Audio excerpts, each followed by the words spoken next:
Hello guys and welcome back to this chaotic gnome forest. I'm Lady Gnome and today I'm super pissed off. It's a very stupid reason to be angry, okay? I know that much, but I'm a hopeless romantic, okay? And I read romance, slice of life, and so on, like at least one chapter every day, okay? I can't live without it. It's like water for me. And I'm super pissed off right now because while I was doing breakfast, I was finishing reading a romance that I picked up yesterday, and I'm super angry right now because it was such a useless reading session. It was. I mean, it has so much potential, but it was so useless. So that's why I'm so pissed off. I know romance and slice of life have like the same pattern, or at least same cliche and so on. I think that's probably why I like them, because I like to be able to predict at least what is going to happen. It make me relaxed when something is similar to something else and so on, because I know I like it for sure because I really like it, or so on. But this time I'm so angry because it was such a good couple, such a good potential, such a good environment. Also a romance in the office with two adults and so on. And it was so tasteless. For real, I would prefer to have like every fucking cliche instead of nothing. I'm so angry. That was such a good couple from the right from the start, but it was it they didn't let me anything. I don't know their character at all. They love each other for nothing. But this makes me so angry. Okay, sorry for the rant. So after I finished that, I needed to record. So I hope Eternity, you look like a killer man, a killer woman, a woman who kill man heart.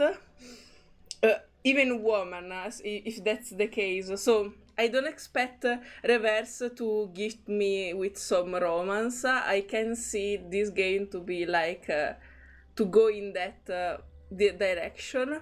That would be incredible if for some reason this anecdote turned to be a romantic one. But I need to distract myself so bad. So sorry for my rant. I needed to say it because I'm super angry of that reading for that story. And wow, let's distract ourselves with a beautiful mommy. It's the only thing I can do right now. An old dream left. I often think of that place, with the lake water seeping through the cabin and the desk lamp calmly strolling amid the cobwebs and beams. Vroom. Ok, to Winnifred. It's a city, Winnifred? Or what? Wow. The same noise I made after reading that shit. Okay. My name is Brian Finn. Are you alright? He's dying. A less than accomplished film director.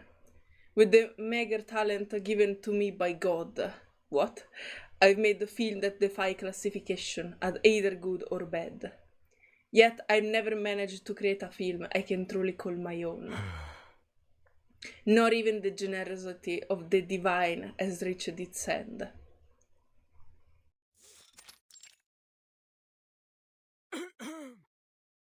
Okay, so we start with a old man that is about to die of regret. His right hand trembles as he gropes around. He turns over the table edge, brushes past a half-open medicine box, knocks over an capped pen but never reach its intended destination. Dad, stop looking through those old reels. Dr. David said you should be resting in bed. Besides, your work already won over all those investors, and they're sharper than Wall Street finest. What regret could you possibly have left? Her brother speak up, his pride in his father's achievement ringing in his voice. Yeah, Dad, the critics have nothing but praise for your movies, especially New England Dream. The old man hand linger in the air. No, my dear boy, New England Dream is the biggest regret of my life. 40 years squandered in that thing, and I still never truly completed it. The editing alone took up years of my life, but no matter how many changes I made, I couldn't feel that emptiness. That failure has haunted me for decades, to this very day, in fact. At this point, I have no choice but to confess that I failed to capture the essence of a true vampire, nor even a sliver in that elusive inspiration. The old man becomes agitated, sparkling a coquine fit. Compared to the vampire I saw, it lacks something vital, some essential element. But what could that be, Dad? Oh, yeah. I don't know. A hushed silence falls in the bedroom. Even the sound of Brian Harris' breath is fading. They are becoming slow and intermittent, as they might cease at any moment. A profound regret weighs heavily upon each breath. Son, will you get me my notebook from the desk? Yes, and turn it to the latest page. Yes, Dad, I get it right away.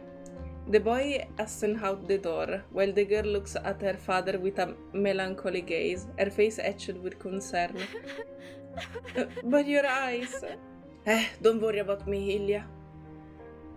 His eyes have long lost their vitality. They are embedded in deep, wrinkled sockets. He's been my faithful companion for many years. Even with these failing eyes of mine, I can still read the thing through touch alone. Dad, here it is.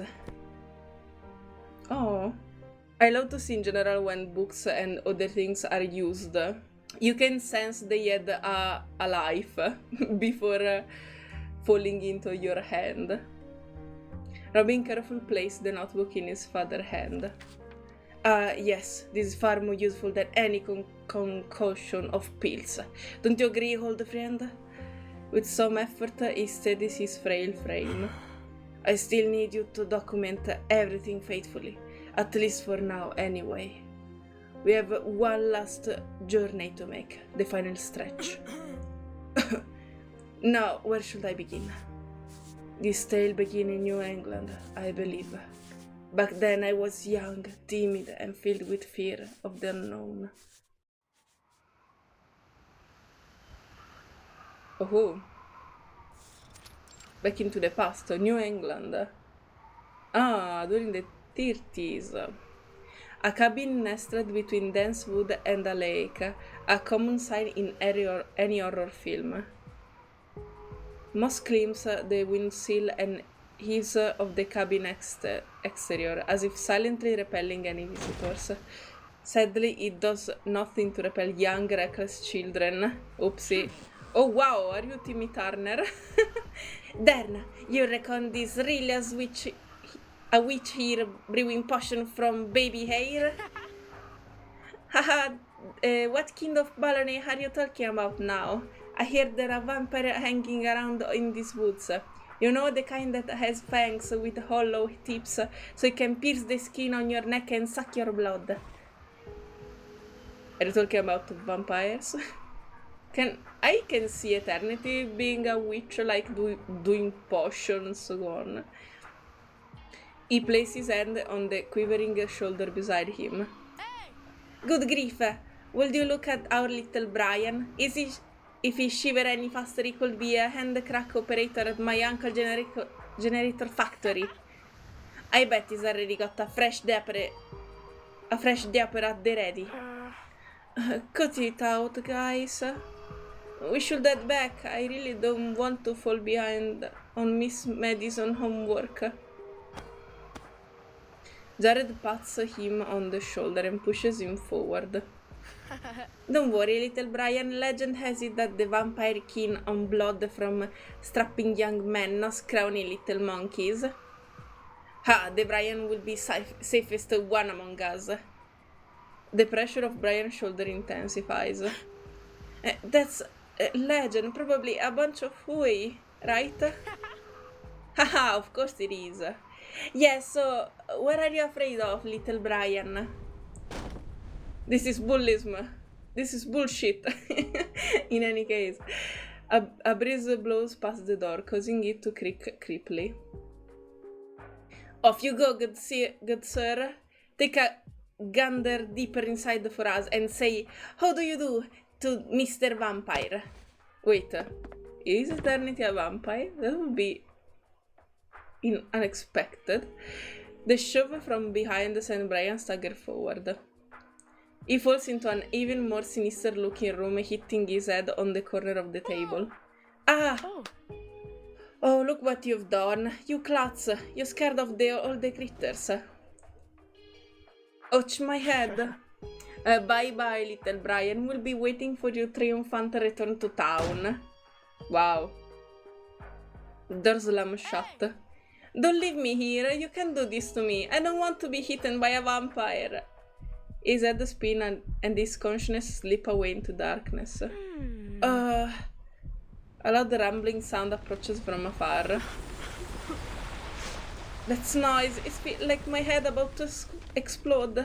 Good lord, is that an earthquake? Huh? Blue. A subtle blue seep into the room. From under the bed through the cracks in the wooden floor. Am I hallucinating? Or is this... is there really a vampire living here? Blue ripples wash over the walls. The desk, the lamp, and the wooden chair are all tangled with its cool hue. They pick themselves up and start moving. They dance in the endless blue, eventually surrounding the young boy. It is as if they have been brought to life.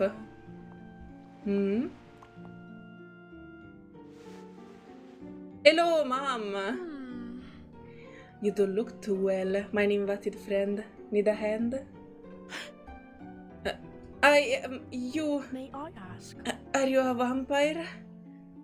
The angel-faced woman seemed uninclined to answer. Clearly. Oh, stop. I hate you, Wi-Fi, with all my heart, for real. And I hate you, reverse, for doing this to me. Well, I didn't read the shit. I'm gonna read it here afterwards. Okay, but stop. Stop just one moment, please and thank you. Oh.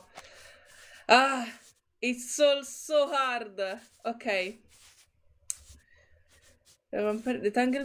The angel-faced woman seemed uninclined to answer. Clearly you're in desperate need for a good rest. The blue as reaches his temples, blanketing everything in sight. He gives in, sinking into slumber and returning to tranquility. I've never forgotten what I saw that day. I firmly believe that in that cramped little cabin I saw a true vampire. She was so beautiful, so captivating, and brimming with passion for life. That was our first encounter. Ooh, the first one, so there's more. After that, I fantasized countless time about meeting her again. She became your first love or something. Until what? What happened? Okay. Well, I'm gonna discover it in any case. Oh, wow! I unlocked the splash art. This never happened before. Savior out of the blue. She saved a potential embarrassment and salvaged a heart that couldn't let go. Okay. Is Eternity a vampire? That's an unexpected outcome. The war came, forcing all of us to put aside childish things and grow up, myself included. It was a cruel and solemn mass farewell. It forced every one of us to say goodbye to our dreams, to the past and to the world we knew. He's talking about the World War, I guess. Before I knew it, I was conscripted and boarded an army jeep, venturing into foreign land.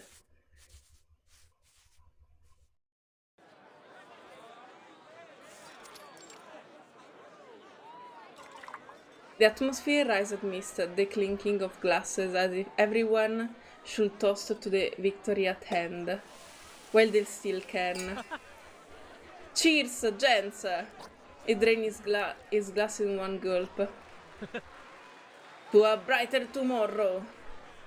Sergeant Finn, why the hell are you still clutching that little book of yours? You ain't writing sweet nothing to a damn back home, are ya? Oh, you grew up. It's so nice. I'm happy. I thought they would left him with a NPC face. But that's not the case. I mean, this is the NPC face I'm talking about. It's so scary when they don't have eyes. Come on, there's nothing wrong with that. And I can tell you now, Pete, when you get back home, you'll be spinning tales even taller than Brian here. Go ahead and write wherever you want, Brian, and don't forget to mention the part where I lead the charge. He slapped Brian's shoulder heartily. Brian clutches his notebook. This is the letter. It's my research. Oh. Oh, now that's something you don't hear every day. Let me have a look. No? You mean it? Leave him alone? What the fuck? He started forward, snatching the notebook from Brian's hands. Hey, they're just a few raw ideas. It's not finished yet. The other man doesn't seem to care. Mm-hmm. A compilation of data of mysterious vampire. Well, that didn't go well. Haha, you ain't got a torch for our Miss Julia, have ya? I'll admit she's got a gentle touch when she bandaging us up, and the way she draws blows is very light. I almost fell asleep the last time she did it. So, luck, Brian, you've got more rivals here than a dog has fleas. But I'm sure comparing Miss Julia to a vampire would earn you a sock on the jaw for some of the straighter shooter in the squad. They look at Brian with pity, as if mourning this lost cause. And this isn't for Julia.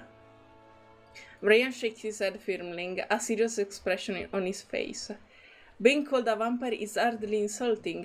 They're symbol of beauty, purity, and everlasting life. Whoa, so romantic. If only even the romance with the vampire would be so interesting and not cringy.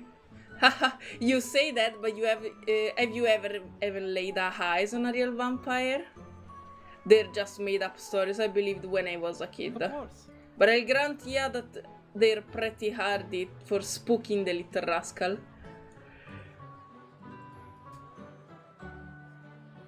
I've seen a real vampire. Should you say that? It's a good idea. The music stopped, everyone are quiet. I don't think that was a good move from you. They fall into a brief silence. Then a burst of raucous laughter. I gotta hand it to ya, Sergeant Finn. Your sense of humor something else. You got a real knack for storytelling. It's true. I'm being serious. When I was a kid I saw her. Ever since then, I've been on the hunt for more information about her, even just this little sliver. Silver, what? Okay. She was perfect, everything I could ever imagine, just like... Haha, what are you looking at? Brian, you don't think there's a vampire lurking somewhere in this shining, do ya? Brian scans the room, eagerly seeking to validate his claim. The club is bursting with people. The heavy conversation and crisscrossing light make his head spin. As Brian's eyes sweep the room, he abruptly comes to a halt. Oh! Oh my, what a coincidence! Hello! What a delight is to see you here again, Miss Kate. Oh wait, now that I think about it, her name is Eternity. It does make sense that she's a vampire. I mean, a name, a job. It's not a job to be a vampire. A name and identity, I guess. Dear. Isn't this just? It's been ages since we last saw each other. Oh, I am by you, Winifred. You haven't aged a bit. Time does have an elusive magic, doesn't it? Oh, is that your heart? I mean, okay, I was joking, but what if this is actually a plot for a romance here? Brian's hands begin to tremble. He rubs his eyes in disbelief. He tries to speak, but the lump in his throat says otherwise. Then he croaks out. It's her. Before he realizes what he's doing, he's striding towards her. Hey Brian, what's the big idea? He tugs at Brian's sleeve, his voice lowered. Have you lost it, man? I know she's a looker, even more so than Miss Julia, but that's lady way out of our league. I spied her over in the comrade office. Even the top brass tip their hats to her. I heard she's a special guest of our munition supplier. Even got ties to the underground here, apparently. You better kiss that pipe dream goodbye.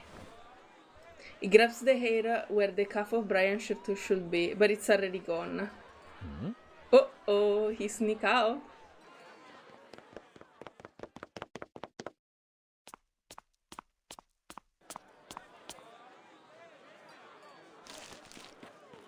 Brian is now standing in front of her, the notebook in his hand trembling violently. Hi. Hello, Mom. Huh.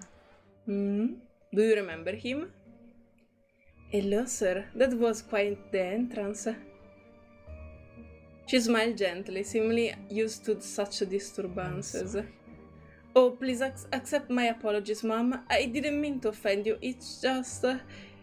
you look just like someone I met a long time ago.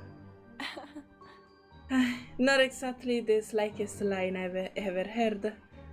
Sir, if you hope to make a new acquaintance, I sincerely suggest you choose a less cliched opener next time.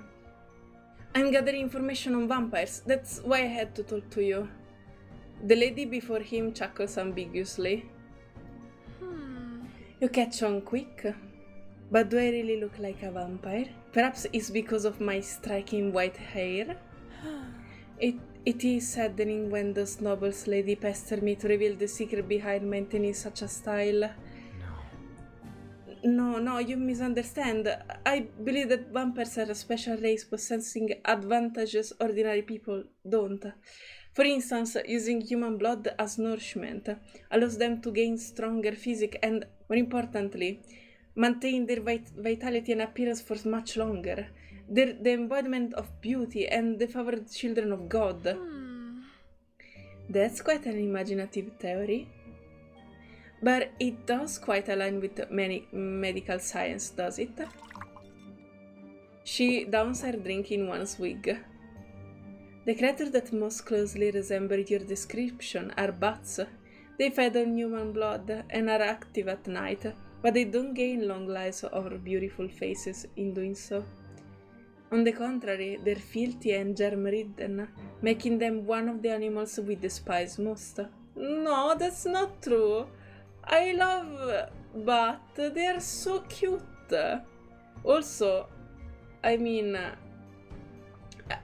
in the place where I live, there are so many bats during the night. And we also helped one of them one day when he fell. I mean, when my dog caught it for some reason. And I remember he beat my dad. That was super oopsie. But he was such a cute little tiny thingy. No, that's not true. I love bats. They're cute. Did you ever saw a bat eating something, some fruit or something? That is heartwarming. Even in the realm of arcane biology, no such individual exists. If there is in fact a race capable of eternal life, they will be marred by ugliness and prone to disease. I, on the other hand, have heard some more substantial tales. There is Alki by the water's edge. They have long flowing hair, snatch up sailors, and plunder their ship to maintain their appearance. Of course, rather than indulging in hearsay, you could always venture north and see them for yourself. But I swear I've never seen you before. Oops. Usha. If you don't want to be seen as an agent of the underworld or a spy dispatched by an arms dealer, stop attracting so much attention. Those people are all ruthless extremists. They don't want anyone more than necessary to be mixed up in emerging intelligence. It'd be better for the both of us. Thank you. Brian looks around. His companions are still waving at him from afar. Nevertheless, I still believe that vampire exists. I won't give up. He nods and makes to leave. Wait, young man. What? Huh? It's an exquisitely crafted business card, with both deep and shallow patterns reflect on it. You feel almost watery to the touch. Oh! Take it. Winifred. Mom, my name Brian. Very good, Mr. Brian. Fascinating. Maybe one day we'll do business together. Right. Brian momentarily stunned, realized that she has already vanished without a trace. He placed the business card into his breast pocket, carefully smoothing out the creases. But did I really remember it all wrong? Or maybe not.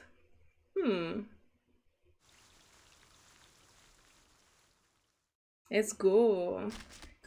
Slay eternity for real. Movie boom. We experience movies, dreams, and the constant movement of time. Let's go. Are we talking about the movie? I like movies as well. Everything that happened that night vanished almost as abruptly as it appeared. Ooh, you still have it. Except for the card that remained pressed against my chest. Due to a number of events, I never did go looking for that woman named Winifred. Of course, I continued to collect everything I could about vampires, despite the rest of the world seeing this as a total waste of time. Eventually, even the ribbing from my comrades quietened down. Some died in the battlefield, while others went missing, never to be heard from again. It seems as though everything around me was silent, saying that our previous encounter was nothing more than an ephemeral shadow, something not even worth remembering. The war raged on, showing one young life after another into the fray. They rushed to the battlefield and never once looked back. Of course. And of course, that included yours truly. Oh wow! It wasn't long before I too felt the effect of war. During an offensive on an enemy outpost, I caught a stray bullet on the chest. Oh no! I was rushed to a field hospital, but the doctor surprised the wound wasn't serious, other than some scrapes and the usual chronic joint ache from too much marching. I was fine. But It was the card nested against my chest. It stopped the bullet. No way, what a coincidence. When the bullet struck, there was a warm sensation in my chest and a kind of soothing vibration. I spent a long time after that racking my brain, Wait, you went to war with the business card in your pocket? Well, I mean, fair. You were so much in love with eternity. But I could never remember on that night when the mysterious Winifred handed that card to me. Had it been as solid as Lustrosen, which with such a deep sea blue sheen as it was that day, even I was shocked. Tick tock, tick tock, tick tock. For a moment, the steady ticking of the clock on the walls is the only sound in the room. Oh. You never told us any of this before. Yes. Right, these stories are amazing. A card that protected you in the heart of a battle. Boy, oh, I wish I could have seen it. The boy face is aligned with wonder. I'm sorry, my boy. You'll probably never get to see it. I lost it sometimes later during my work. Oh. Oh, was that when you were a director? The old man's eyes closed, as if sifting through decades of travel memories. I don't think so. Back then I was busy trying to make it ends meet. I carried my notebook everywhere, hoping to find a job. Mm-hmm. But later on, you made it, didn't you? Robin cocks his head up, full of pride in his father. That too was fate, my boy. In the face of the divine, all we can do is accept good plans. Ever since I survived on the battlefield, I never doubted the mission God had bestowed upon me. It inspired me to continue my search for vampires until the end of my life. As he speaks, a rare flash colors the old man's face, reminiscent of those once reckless and stubborn self. And don't you think you should rest a bit? Brian shakes his head. Time stopped for no one, my dear, and right now it's not on my side. He turns to the next page in his notebook. When the war ended, I was discharged. It was then that I enrolled at the University of Southern California to study film. That's cool. I had hoped to create a film, one that belonged to the vampires and to me. Ooh. I mean, probably we're not talking about Twilight, right? That I think that's one of the worst images of a vampire I ever seen. Now listen, Brian, tomorrow your big shot, your first solo shoot. Don't screw it up, capisce? Good boy, do your best. Even if these hair are strange. These high-fault dams wanting their own silent silver screen moment. They're out of our league, man. They don't give a damn about your vampire flick fantasies. And they sure as hell ain't planning to play a part in your picture. Do you say we? Yes, Mr. Dummy. If the brass get wind of any more beef where you're concerned, you'll be out on the street, and you can't take your cockamamie dreams with ya. Okay. I think I'm not good in doing Californian voice acting. Brian quietly tuck his notebook into his pocket. Buckle down, cause tomorrow client is loaded. The film industry is in the pits right now, and scratching up a job ain't a walk in the park. Without the doubt from this job, you'll never get your dreams off the ground. He gives Brian a symbolic slap on the shoulder.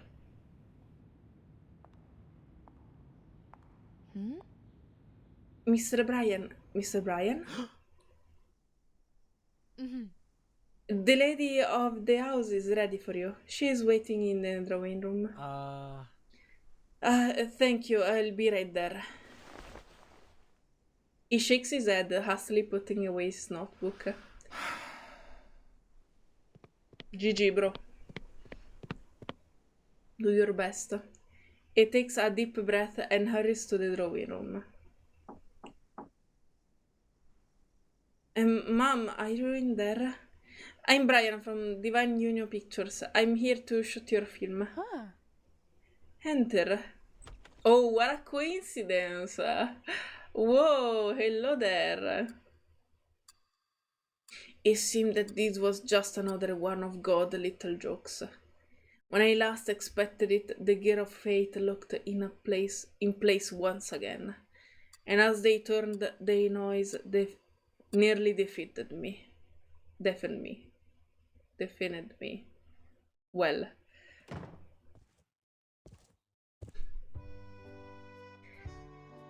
Ah, I love to see you in both outfits. This is an amazing opportunity. Wow. Oh, wow. Slay. Nice to meet you, new guy. Nice to meet you. Huh. Mr. Danny didn't come with you? What a shame. I thought we worked quite well together. Brian opened his mouth, but found himself speechless. The figure before him is both alien and familiar, like a beautiful bubble one cannot bear to burst. Oh well, I trust your company. And you won't let me down, will you? Of course. Of course, Miss Winifred. It's a pleasure to work with you. She extended her hand. You look as young as ever. Have we met before? For real, you don't remember him once?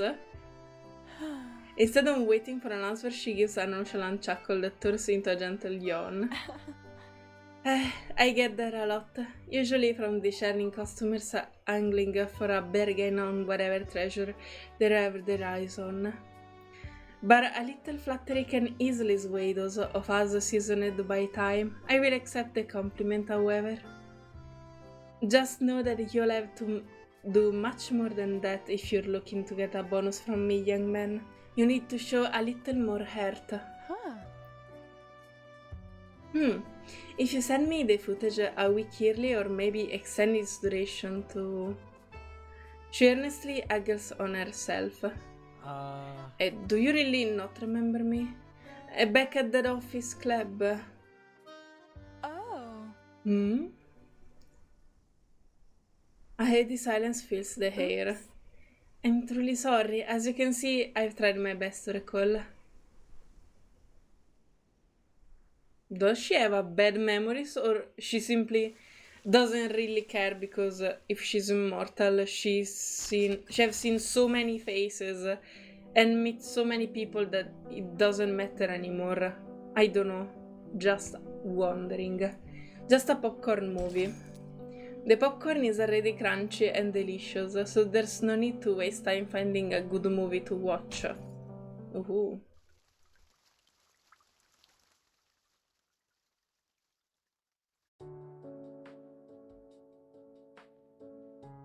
Brian returns the business card to its owner hand.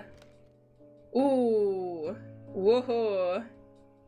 The card is heavily worn, the bullet hole and scratches almost entirely obscure its original appearance. I've always wanted to thank you in person, Miss Winifred. Wherever you remember me or not, your business card saved my life. I just never imagined I'd meet you here like this. I'm not gonna complain about the fact that it's a piece of paper and I don't think it could actually stop a bullet, but I mean, this is the power of fantasy, narration, and as we say it in Italian, licenza poetica. So let's go for it. you can say whatever you want. You wrote this as a fact, and I will believe it without complaint. Oh. She waves her hand dismissively and places the card on the table. So it's you. What a surprise. Clearly perfunctory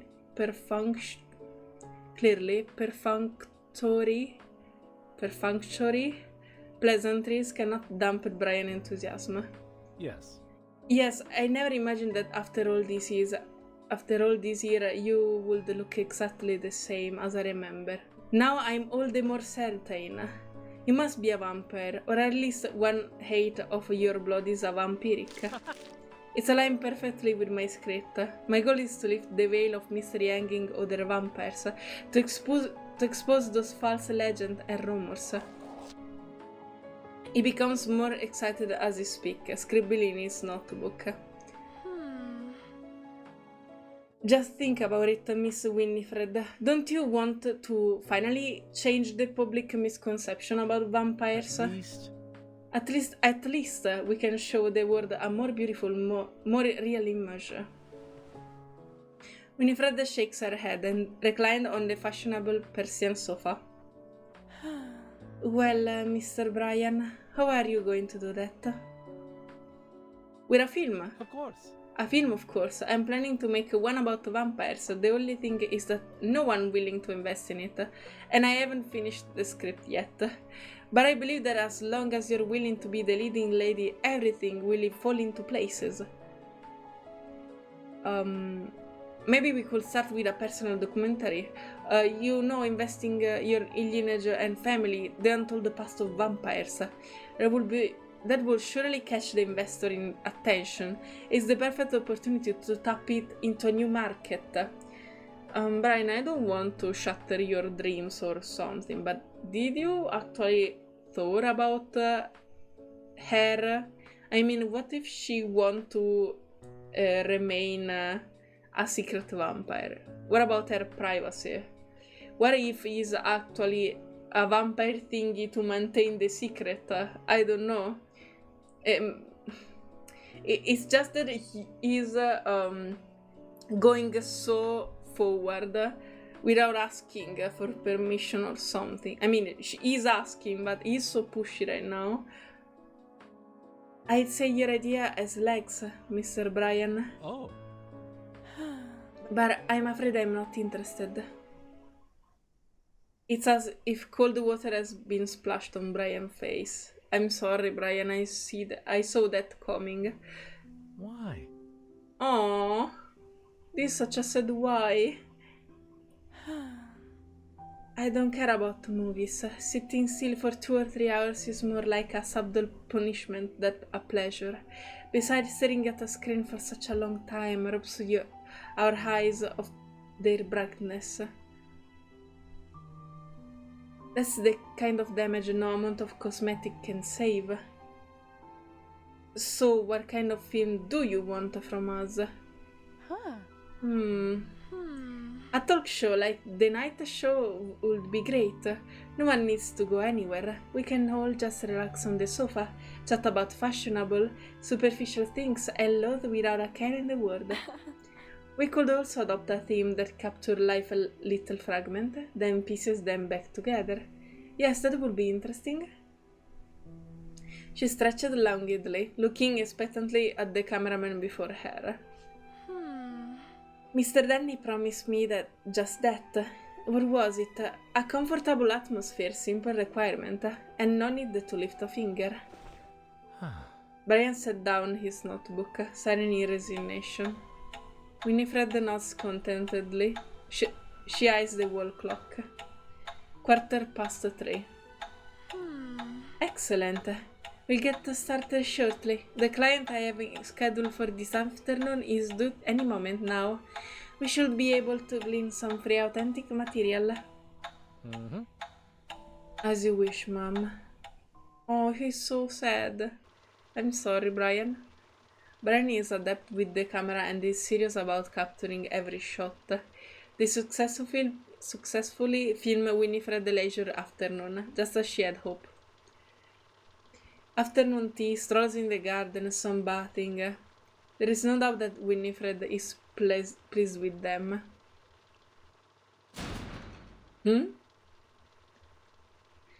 This knocking seems louder than usual. Winifred! Winifred! Open up! Open up, FBI! I know you're in there. Oops. Look, friends, it seems we have another ill-mannered customer. She faced the camera, offering a more polite smile than usual. Regardless, the customers always come first. She stepped forward and opened the door. Welcome, Mr. Madison. My, it's been a long time since we last met, hasn't it?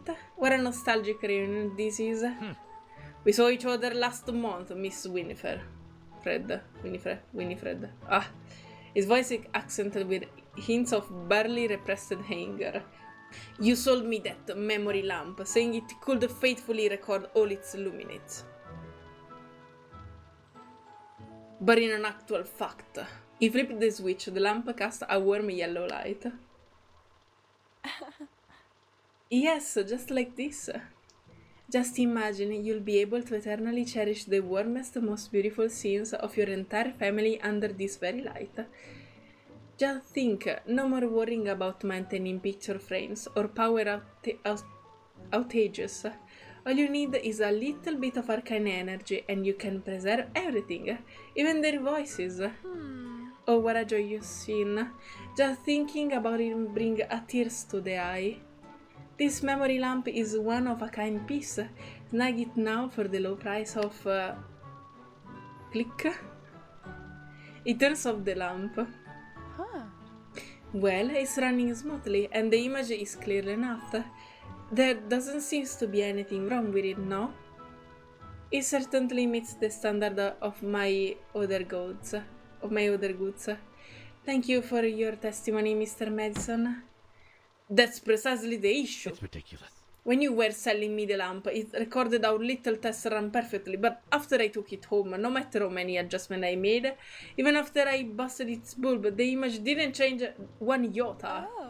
And is there something wrong with that, Mr. Madison?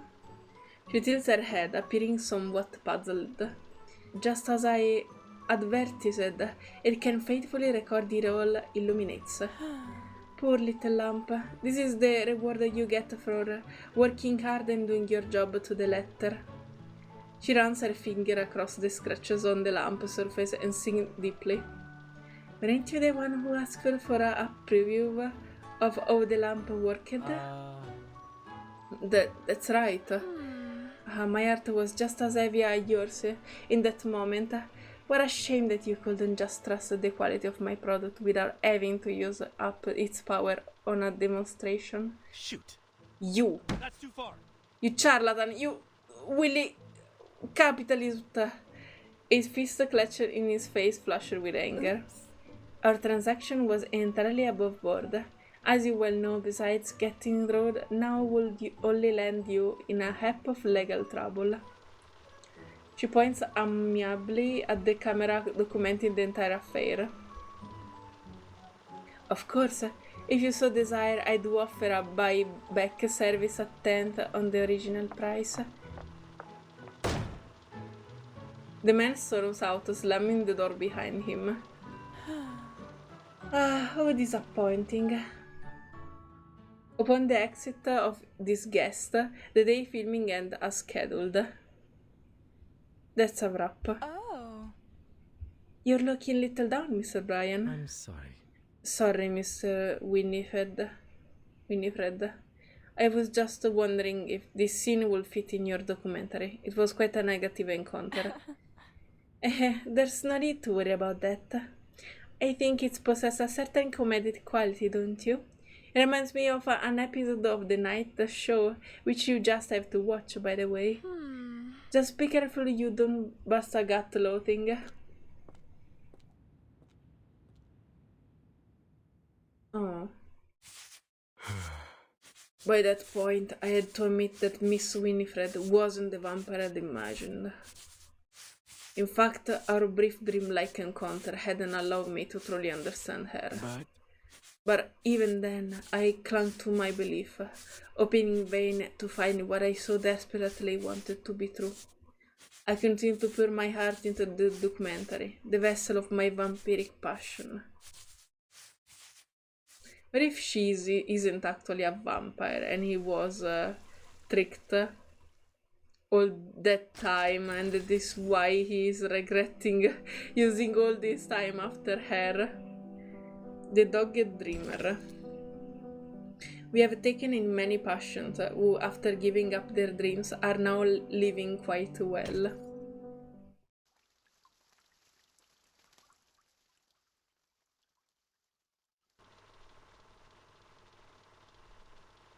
The finished reels are piled up like a mountain.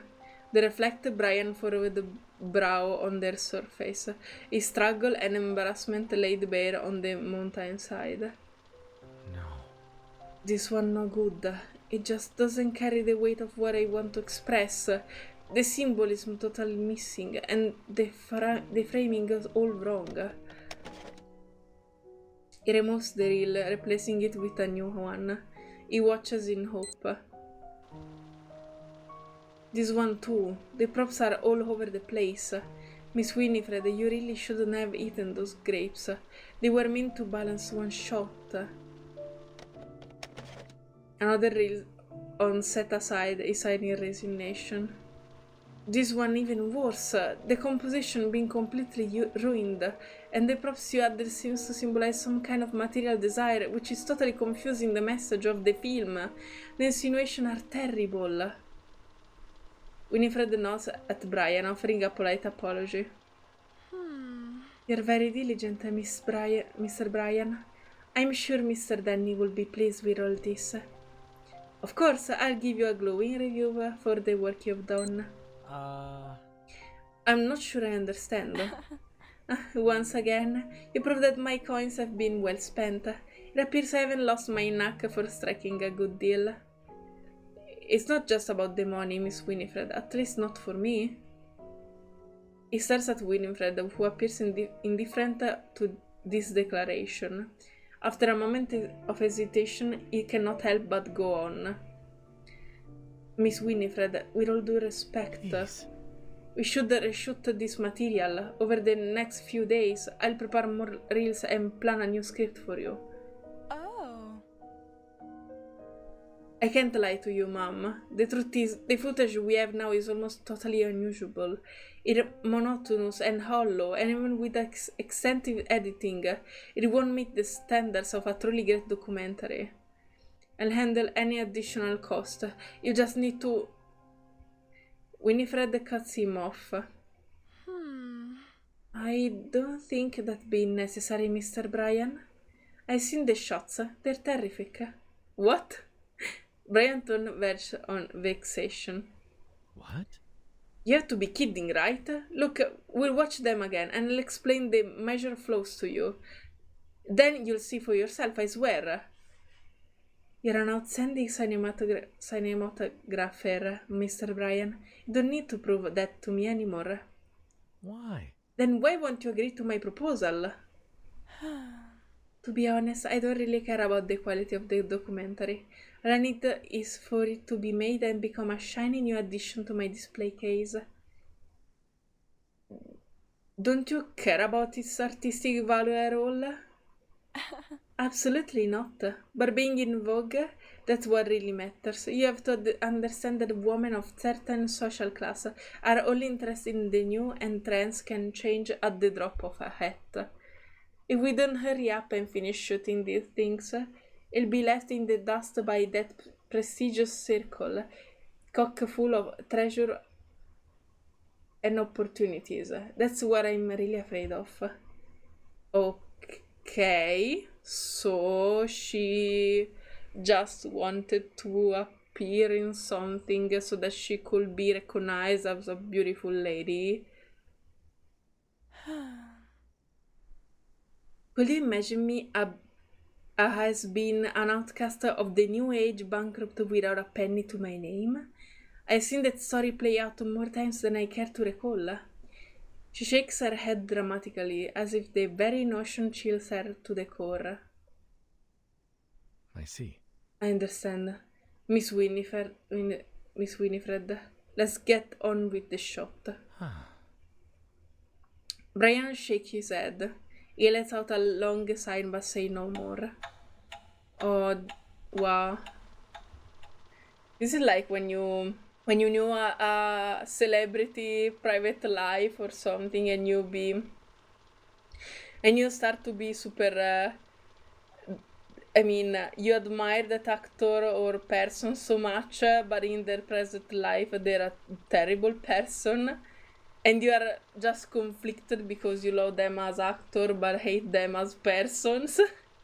That happens quite a lot. Time to shoot the small talk segment. Miss Winifred, I'm not sure if I'm the right person for this kind of chat.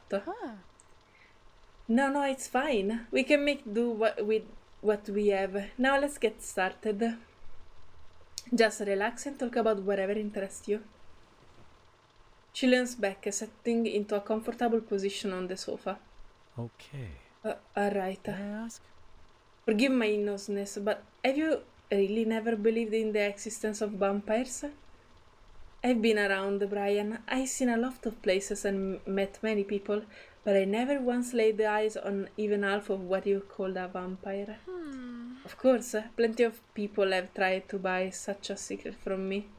And believe me, were there any credence to these rumors, but I'd be working to profit from them myself.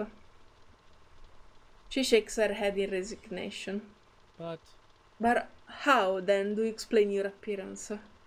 Time seems to have no effect on you whatsoever. That's not because of some special bloodline. Then what else could possibly explain it? Money. Sometimes the answer is far simpler than you think, Mr. Bryan. Money is a potent magic. It grants everyone who possesses it a longer life, a healthier body, and a more radiant appearance. And also a plastic body, if you want to do surgery and appear young even when you're super old. Regardless of the era. Naturally, I'm a beneficiary of its largesse and shall continue to be so. Okay. Well, you're not wrong about that. But I don't think that a faithful skincare and some perfume can actually keep you young for so many years. But okay. He closes his notebook. I must say, I never imagined your answer would be so pragmatic, yet so profoundly cruel. Winifred nods, fully understanding his frustration. The truth will never satisfy everyone, but that's the reality of the situation. Trust me, I'm truly sorry for you, Brian. No, you're lying, for sure. Brian's disappointment deepens. He rises to his feet. Miss Winifred, I'm afraid I'll have to withdraw my invitation. You're not fit to play the role of the vampire in my film. You're nothing like her, not at all. You're the true vampire of our world, a dyed in the wool capitalist. Ooh. The final shot is complete. Rest assured, Mom. The Van Nuno picture will edit the film and send it to you as soon as possible. We won't delay your pursuit of the latest craze for a second longer than necessary. Brian bows in her direction and departs without looking back. Goodbye. I wish you all the best, Mr. Brian.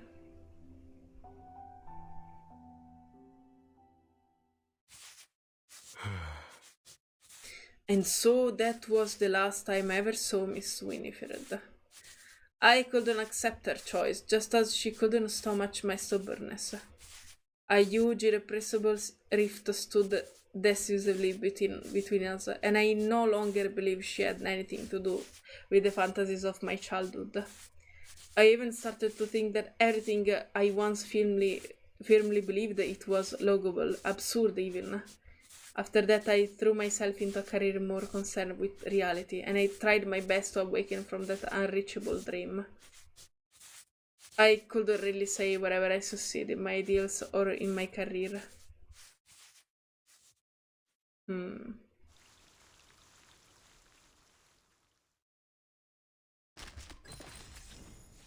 New England Dream.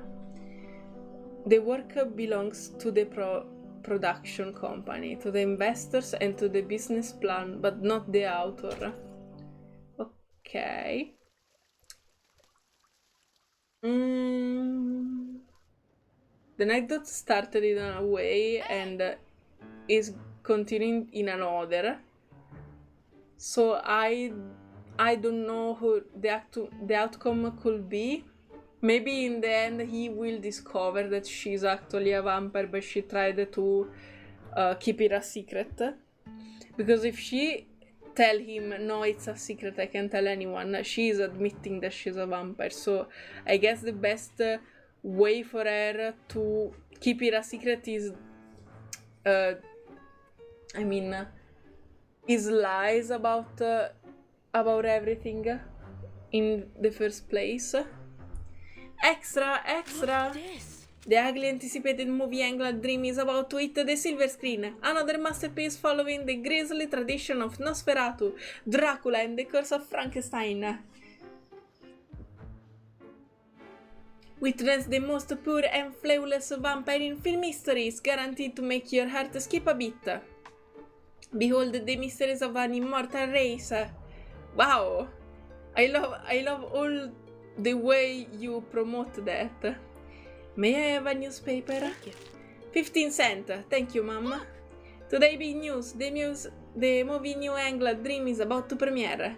Critics have been putting their acclaim on the film. Renowned critic Maxwell praises its intricate details and imaginative a dreamlike plot. Director Brian Finn has once again created a masterpiece. The chairman of the International Illumination Film Festival loves its aesthetic, framing and composition. He cites a strong film style, which indicates Finn's active exploration of the vampire subgenre. Wow. The eternally youthful image I didn't read. A Hollywood masterpiece with... Fuck you. The preview was a huge success, garnered rave reviews. Ah! Did you stop? Okay. The eternally youthful image of the female lead is unforgettable. A Hollywood masterpiece with a quintessentially European flair. The preview was a huge success, garnering rave reviews. Okay, thank you very much. The newspaper in Brian's hand is crumpled in a ball and thrown to the floor. That's too far! Oh wow! They did the model for every part of his life. That's amazing. Love it. This is all wrong. After the preview, I repeatedly emphasized to everyone that the film absolutely cannot be released in its current state. It's still riddled with serious flaws and need further revision. If I can't fix them, my film will never reach perfection. I'll never live up to its idea everyone has of it being some kind of masterpiece. He paced the office, scratching at his increasingly sparse hair. But months have passed and I haven't changed a thing. I have to deliver the final cut of the film today. Oh, so your regret is actually to be a perfectionist and you didn't do what you wanted to do. He falls dejectedly into his chair. What do I do? How can I present such an unfinished, fractured piece of work?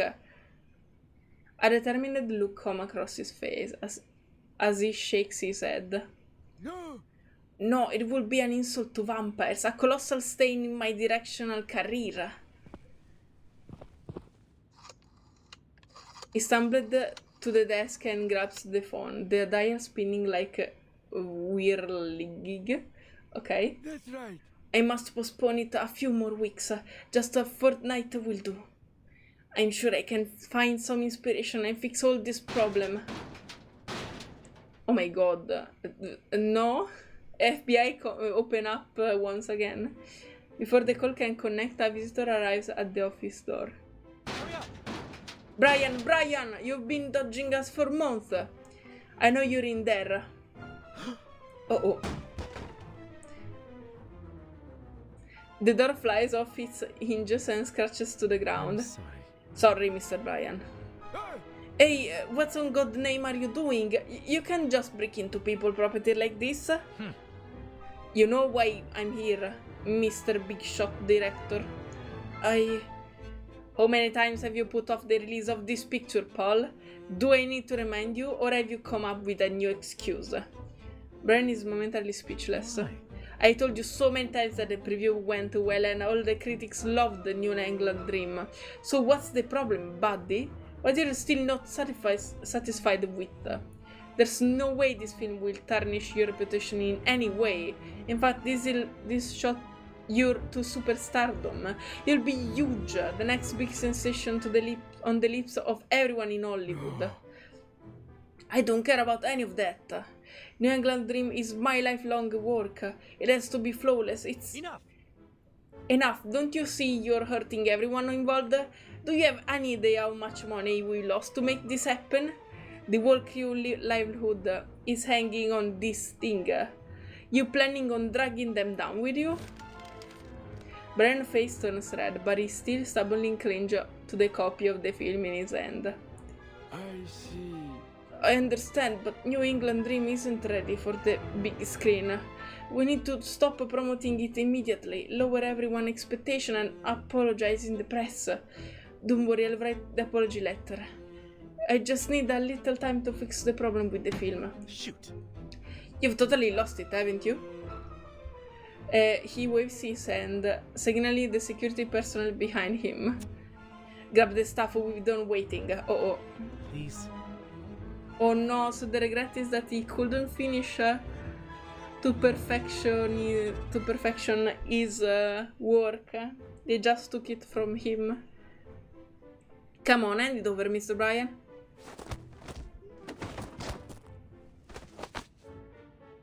The struggle is brief. Brian collapsed to the floor.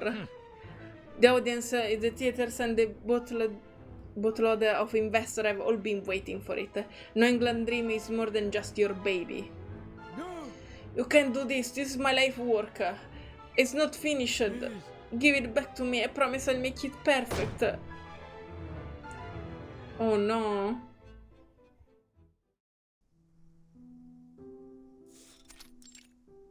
Eternity House. Oh, in the 90s. Please forgive my dragging feet and hard head. Please forgive my dragging feet and hard head. It wasn't until today that I finally mustered up the courage to send you a copy of this film. Regrettably, even after 20 years, I've never been able to perfect the final edit. To find those missing pieces is tormenting me endlessly. I hope it doesn't repulse you. Sincerely, Brian Finn. What's wrong, Mom? Ever since that reel landed in your lap today, you've been all shades of blue. You even dug up that old newspaper. Bless your heart, still so attached to this old thing. She carefully removes the film from the projector. The film has traversed a great deal of time and distance to find her. You kept in this fine condition. Thank you. Just doing my job, Mom. Are you sure you're okay? The woman looked at her in the same way a worried mother looks at their child. It's okay, I'm fine. She runs her fingers along the aged Persian sofa, feeling the subtle texture under her fingertips. So much time has passed. Don't you worry, Mom. Even though my eyes aren't that they used to be, I can still say that. You look wonderful. The Lord being kind to you, that's for sure. I need to step out for a moment.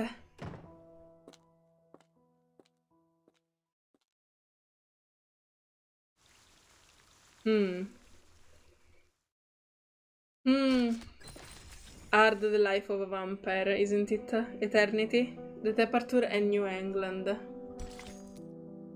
One roll of films. 23.7 kilograms. More than 70 years of struggles. Ui.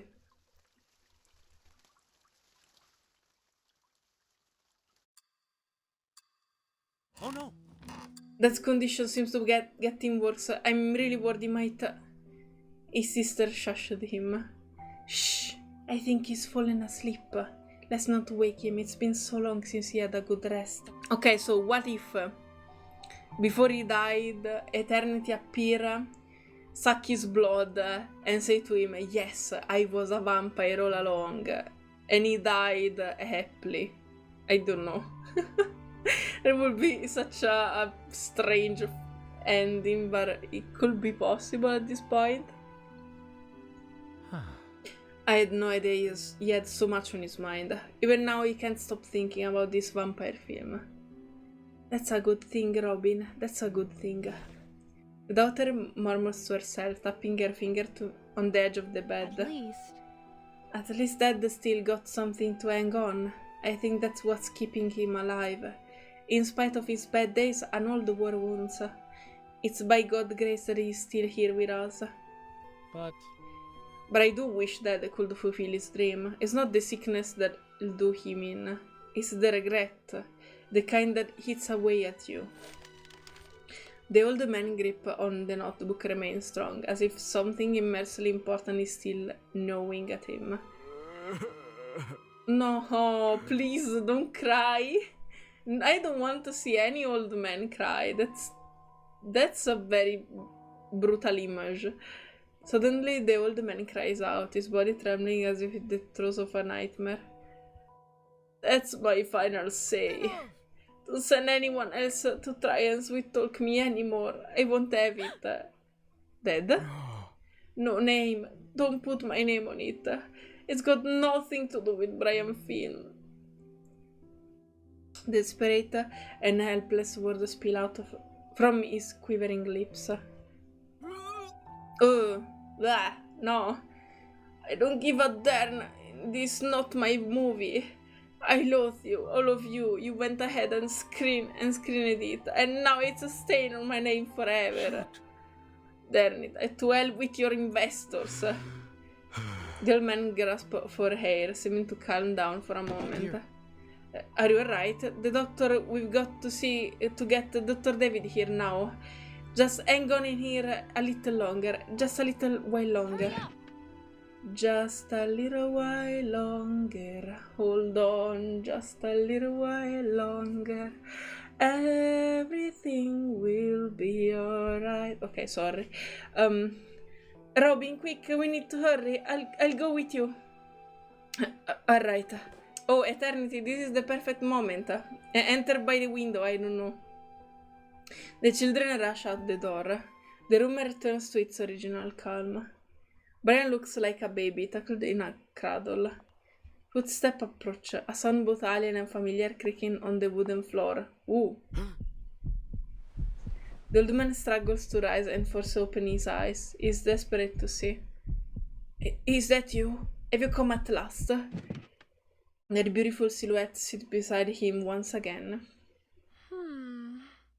Mr. Brian. Still as frantic as ever, I see. I'm sorry. My apologies, Mr. Winifred, that you have to see me in such a state. Every one day comes, when youth and vigor quietly slip away, we claw at it, but we ultimately helpless to stop it. Be it you or me. She chuckles. I've seen stories about you in many newspapers over the years. Your career been a successful one. Those empty accolades are nothing to boast about. Besides, I didn't ever put my name on the New England Dream. The investors and I never saw eye to eye. They took everything, left me without nothing but the original copy. The old man struck his notebook, falling silently for some time. Finally, some cautious word leave his mouth. Did you get the film I sent you? Of course. It's well made. Beautiful visual, exquisite costume, and the plot interesting enough. A superior vampire film. Her vampire had a long life, yet she still maintained her original purity and enthusiasm. It was touching. But the old man fumbles forward, unable to articulate a complete sentence. You want to know what your film was missing, don't you? If you're willing to tell me. Time, Brian. Time. Brian's fingers loosen, and the notebook open to a blank page. How do you view time, Mr. Brian? Time is neither our friend nor our foe. It simply is. It passes over every time we experience equally and without mercy. Maybe money and that special bloodline you believe in can starve off the erosion of time on our bodies. But how can they resist its impact in our hearts? Your New England dream granted her eternity. But why did you cruelly deprive her of the right to have her soul worn away by time? It's a story so beautiful that it's almost a dream, but it's destroyed itself in its own beauty. Miss Winifred, your insight penetrates to the core of my work. Brian closed the notebook, his winkles smoothening out. A resignation comes over him. You're always so straight through me, didn't you? I'm not the vampire you hoped for. I'm just an ordinary person. A person bearing a curse. Of course you are. Knowing this now, clear as day, I feel more regretful. His face flushed red as if struggling against something formidable. Yes. Time will change us, reshape us beyond recognition. This is a painful, obvious, and dismissable fact. Oh. It's precisely because of that fact that I researched so hard for a true vampire. I was trying to convince myself that there is a treasure in this world that's eternal, something untouched by time cruel hands. It was entirely out of my own selfishness that I did so. It was this obsession that left my film forever incomplete. Brian clinged to the notebook with stubborn resolve. But it's almost impossible for me to let go of this selfishness. I've been wrestling with myself for over 20 years, even until now. It must have been a long and brutal war. That's right. You couldn't be more right. It's claimed the twilight years of my life. Let me be bedridden, sightless, and battling illness, yet I couldn't change a thing. A gentle sea breeze whispered by. Mr. Bryan, there's something important that you're overlooking.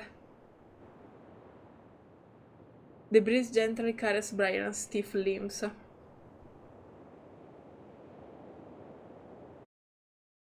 Oh? Huh? Will she help him die in peace? Shh, this is you forever. A memorial page that is far from being a proper memorial. Okay.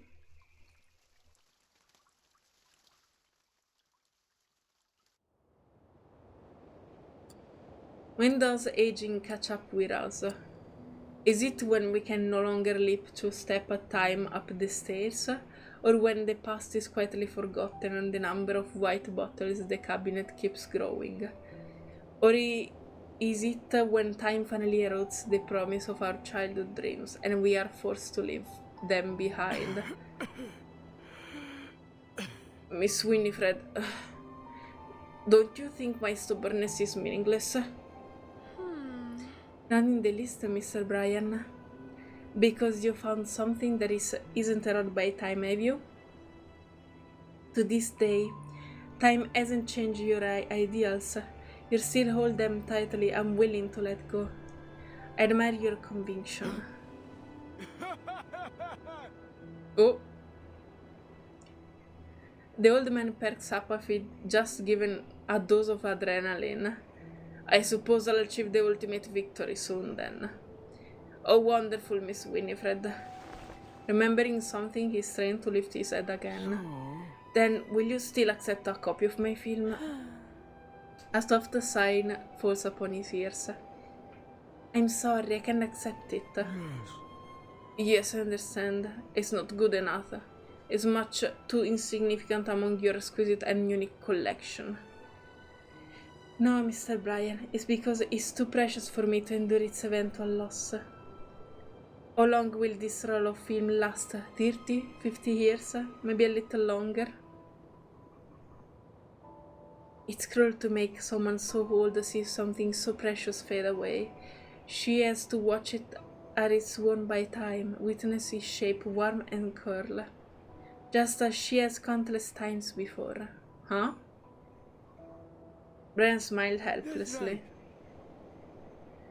Yes, you're right. No, I can fully understand what you're saying. Besides, I can't run away now, half like I did when I was young anymore. Huh. I have a gift for you too. Please don't, Miss Winifred. I'm so old now, I can't repay you with anything of value. Are you trying to return that same pain to me? Winifred doesn't answer. Instead, she stands up and slowly approaches the bed. The cool sea breeze seems to draw nearer. A few drops of warm liquid falls on his face, like a soft rain, or like a voice that has long been absent. Huh?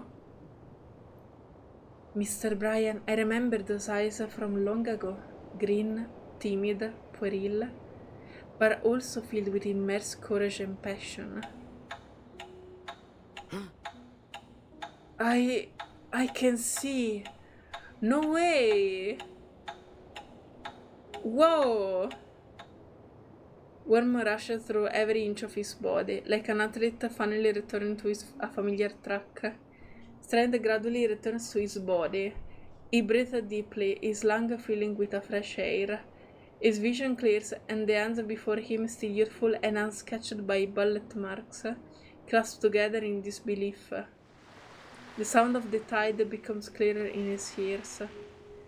It is the earnest echo of that time, more than 6 years ago. Are they all alive?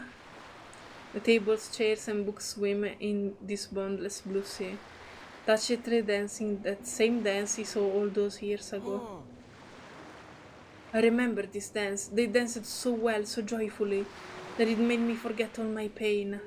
His memories awaken. yes. Yes, this is it. This is the house from my dream. I returned. Miss Winifred, was it you? Have you given me this dream? Oh, Mr. Bryan, what a pleasure it's to see you again. She reaches out her hand as if grieving an old friend after many years. It's true. It's really you. So, It's always been you, hasn't it? He reaches out a trembling hand as if trying to touch that dream from his childhood. Yes, it's me, my friend. Time flows forward. The water rises, then silently falls back to its origin. Hurry up! Dr. Devil, please hurry, they're just in there. They open the door. Dead. The room has returned to its original state, indistinguishable from when they left. The old man on the bed no longer stirs. His mouth is covered in a slight smile and thought he has driven away into a sweet and peaceful dream. The notebook lies on his chest, no longer clutches in his hand. It has fallen open like a silent tombstone. A new page is presented, one bearing elegant handwriting in still wet ink. Ooh!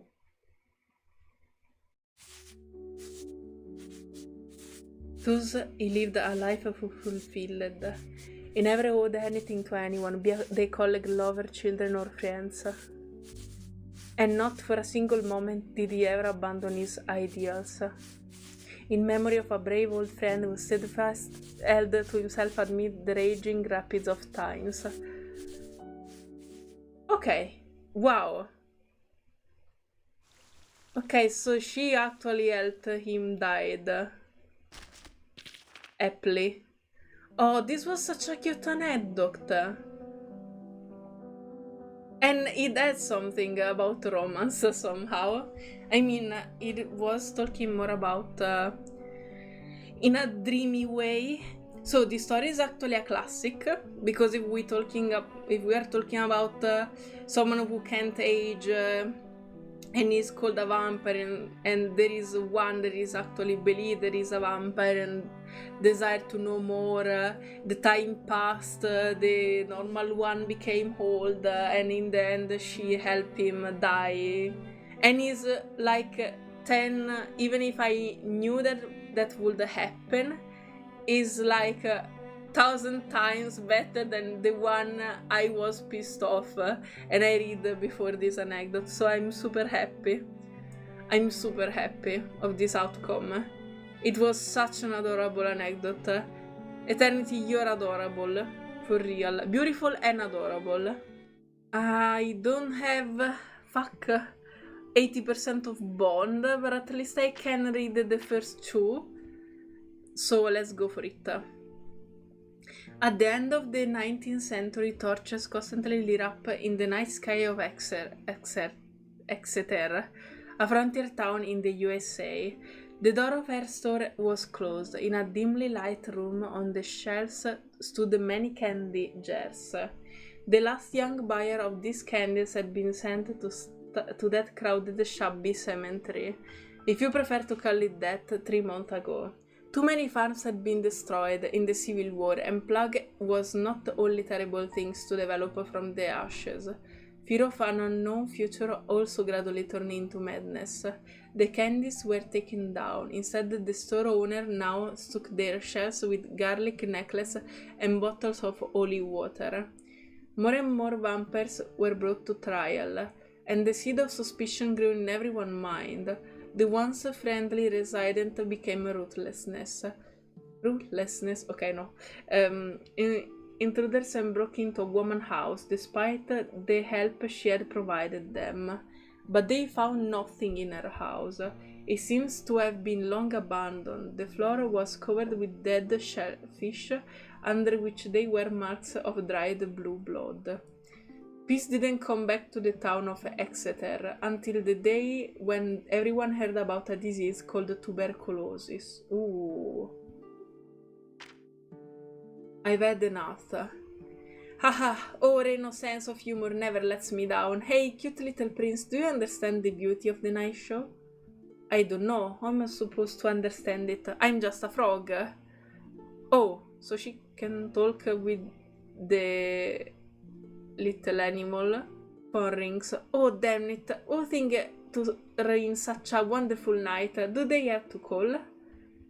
Hello, you have reached eternity. Oh, Miss Martha, the prince? Sure, yes, I found the best prince for you. Oh no, don't look at me. Are you gonna do the same things to me, like what you did to torture my brother? No, I don't wanna become human. Lol. Yes, it's been a pleasure. Best wishes to your beautiful destined love. Good night. You're a shameless profiteer with no conscience. The mating wand bring more than $1 million to me in every deal. Such a miracle maker. So human skin doesn't feel as bad as your own skin, right, little prince? There's no bigger tragedy than this. Wave the wand and you'll become a tall, handsome cutie. Ah, what a romantic story. What a disaster.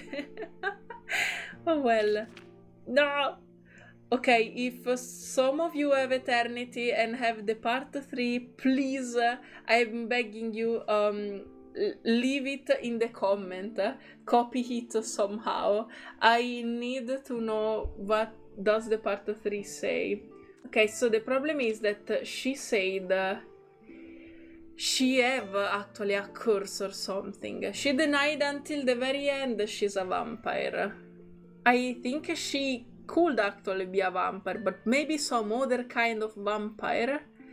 And the fact that she said, I mean, in the end, she's not okay with how Brian saw the vampire figures, because, as she said, time change people, and if they're an immortal type of creature, they will change during time, while Brian saw the eternity of the vampires like some sort of blessing, like God gift and so on. So this is what probably why they didn't have the same eye to the subject. But I'm actually still wondering if she is a vampire or not, because if she's a vampire and she say I'm not a vampire, I'm just a different type of vampire, I'm just cursed, but it's actually a way to say that she's a vampire but she saw it like a curse, or if she is actually something else, because she has such I mean, she can talk with little animals that belongs to the sea, she also have all the moveset and her arcane skill belong to the sea. And I can say this, I can saw this being part of the quality of a vampire. Or it is actually a different type of vampire. What if she's some sort of sea witch? That would be crazy. I can, as I said before, I can see her being a sea witch. It's more strange for me that she could be a vampire or something. So I would love to know more. And if only I have the part 3, maybe I could understand more. Okay, so this anecdote was adorable. It helped me forget about that horrible romance that I read. and I really liked it. If I knew the outcome. So I'm very happy with it. Let me know in the comment what do you think about this anecdote. And if you know actually what is eternity, because I have no idea at the very end of this anecdote. And thank you all for your support as always, and we'll see each other on the next part, on the next video. Bye bye guys.